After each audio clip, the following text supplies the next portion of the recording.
In this episode, we're going to turn this into this. Stick around. This one's going to be fun.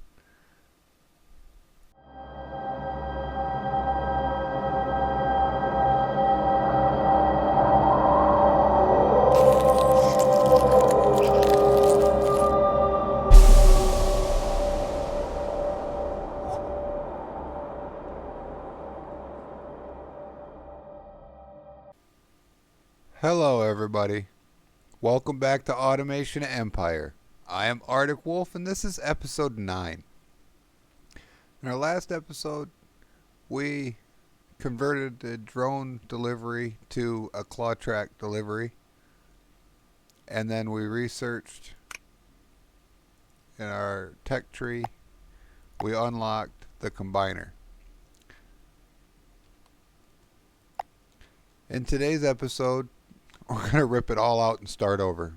Every little bit of it is going to come out, and we're going to make steel plates and send them out on trucks with the claw tracks. We're going to research the steel plates up over here somewhere, and we're going to get gold and steel plates going on over here. We're going to tie as much of these resources in as we can to a steel plates and get it going. This is going to take a while. So this might be really go fast on the time lapse, but here we go.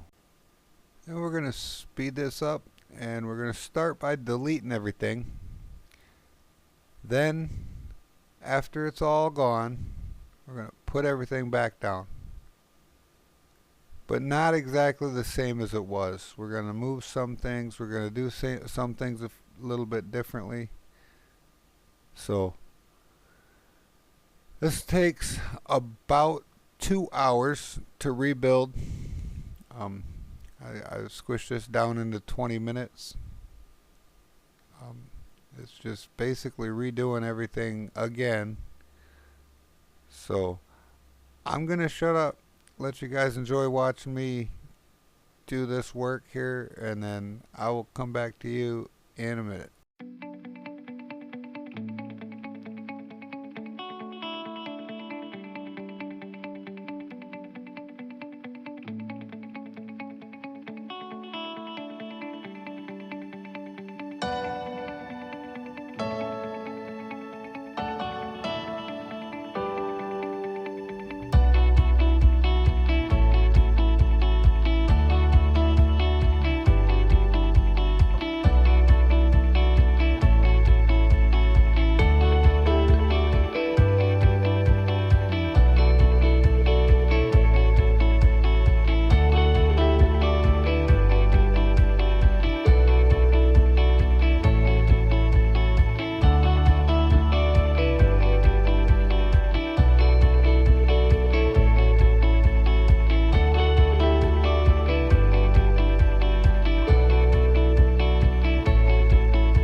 Okay, so as you can see here, we got the steel plates being manufactured now. Um, they are slowly working their way towards the trucks. We just put in the roads, so we got trucks sitting on loading bays waiting. I had to rerun the claw tracks a few times. I had to add cars and remove cars from the mine carts a few times. Your basic balancing and troubleshooting stuff. This game is full of that. Here I'm setting up, I figure 3 trucks per claw train is probably about the max they can handle. With our current maximum of 12 claws, at this distance it shouldn't be too bad.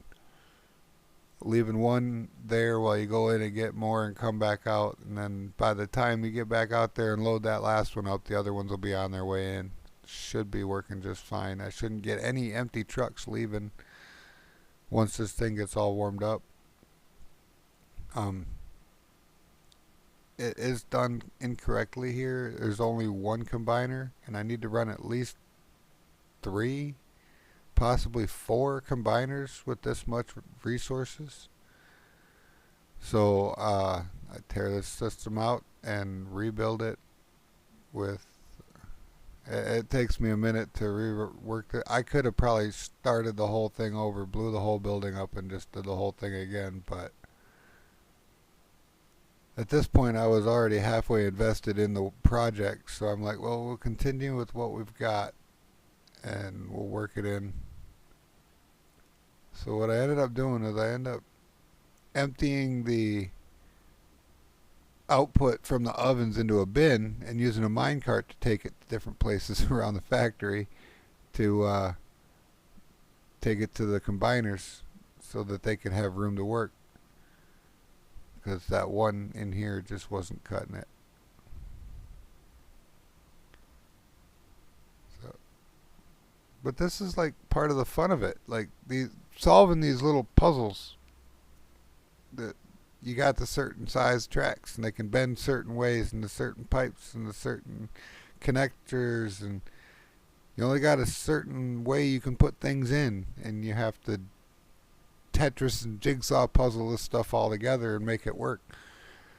That's the part of it that I love so much. So yeah, what we're doing here is we got the boxers that aren't hooked up to anything, so they're spitting out an empty box. It runs in front of the combiner, and it was going to go somewhere to get picked up, and then I was like, no, we're scrap that. Used to mine carts. It's easier. I was going to use claw trains, but then I'm thinking, how am I going to get claw trains through the claw trains? You can't go elevated claw trains inside a building, so I have to do it with mine carts, and we end up getting storage bins and mine carts all in weird places around here for a second, and I figure it all out and get it straightened out. Ends up being that these two that are running through here, I end up rerouting them the other way. We'll bring a big bin over here connected with pipes to the smaller bins, which is connected with a pipe to the big bin again, so that's an instant transfer from all them storage bins to all the other ones. So when it sucks it up from over here, it puts it into the boxers immediately. And now we've got 2 combiners working, and I decide that's still not enough.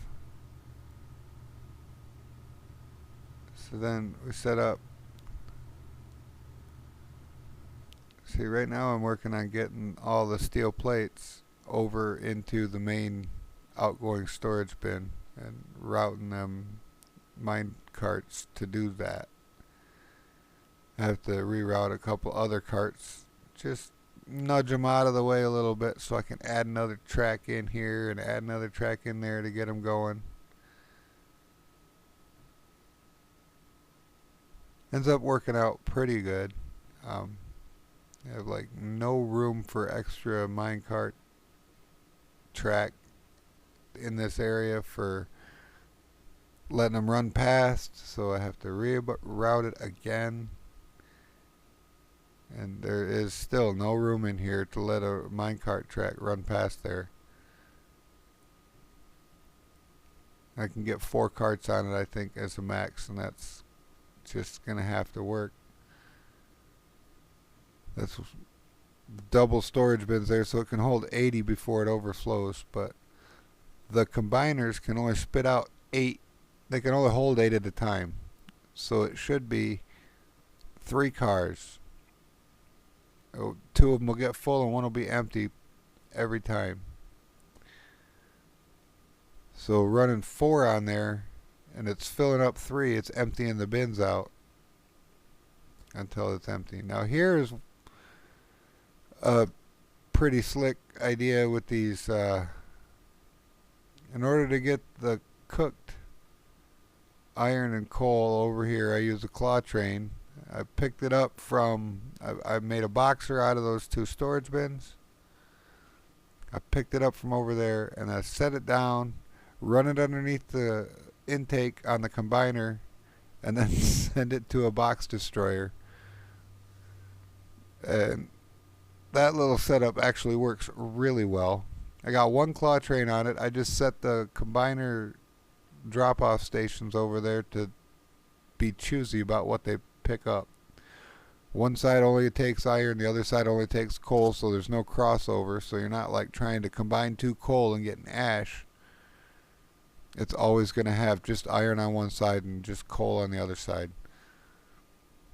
And so now we got steel plates coming in there, and we're going to hook that up to science, as well as the overflow. Anything the science doesn't take goes out to the trucks. Then we come over here and work on the gold. Add all the miners, connect it all with a minecart. Same situation.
the final touches on the refined gold delivery system, and that's going to be the end of today's work.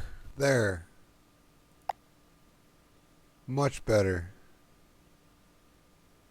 Now we're making approximately $40,000 every month, which translates to about $10,000 a week, which is a lot better than what we were making.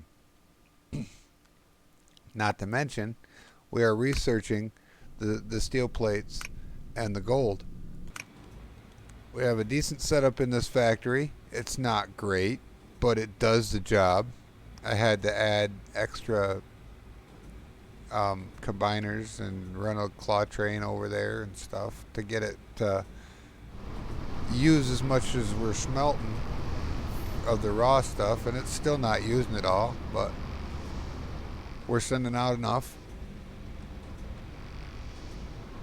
Our gold, I moved it over to this side, and it extremely simplified the process here.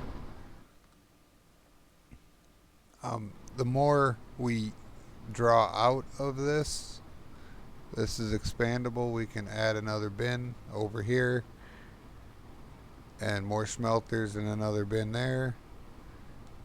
The more we pull out of this, the more we can upgrade that. But that's needed for another step later. We're going to need that gold for gold plates. If we look at our recipes here, gold plates take steel plates and water and gold. But we're also going to need the gold fuel for our research. The next, if we can get the remote connectors unlocked, it's going to cost us 500,000 research, and we have to get 9,000 3-month weight output of 9,000. So we should be close to that. These steel plates weigh 13 kilograms instead of 10. So that's going to help.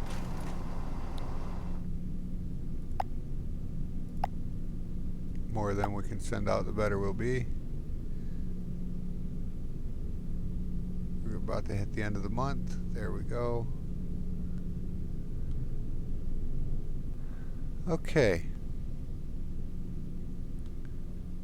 So now it's back to waiting for research and upgrading the stuff that we have. So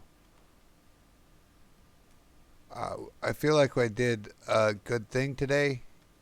We got a lot accomplished, as in we ripped everything out and put it all back down better. But the system that I put down is cheaper. Number one, it costs less to build.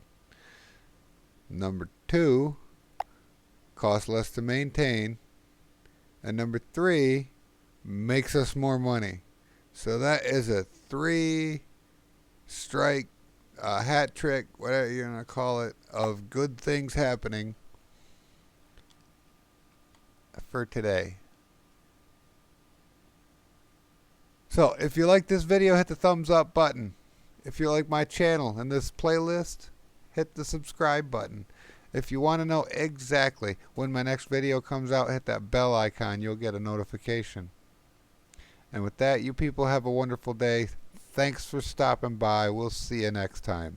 Wolf out.